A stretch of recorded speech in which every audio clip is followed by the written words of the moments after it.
अस्सलाम वालेकुम। मेरे चैनल पर तमाम दोस्तों को खुश आमदीद। दोस्तों, इस वीडियो में आपसे 3 सवालात पूछे जाएंगे जिनका जवाब देने के लिए आपके पास 10 सेकंड हैं। अगर आप 10 सेकंड में जवाब नहीं दे सकते तो आप वीडियो रोक सकते हैं।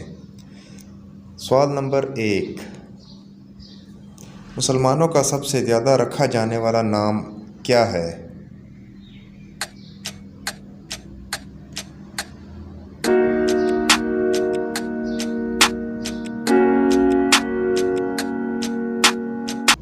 जवाब है मोहम्मद सल्लल्लाहु अलैहि वसल्लम। सवाल नंबर 2, वो कौन सा जानवर है जिसके 3 दिल होते हैं?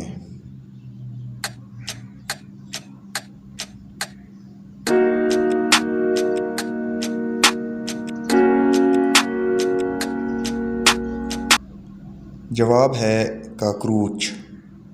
सवाल नंबर 3,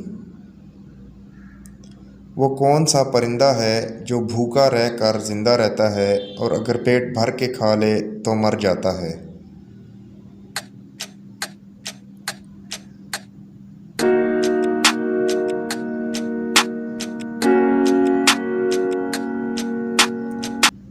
जवाब है मच्छर। वीडियो अच्छी लगे तो लाइक कर दें और चैनल पर नए हैं तो सब्सक्राइब कर दें। नेक्स्ट वीडियो में मिलते हैं, तब तक के लिए अल्लाह हाफिज़।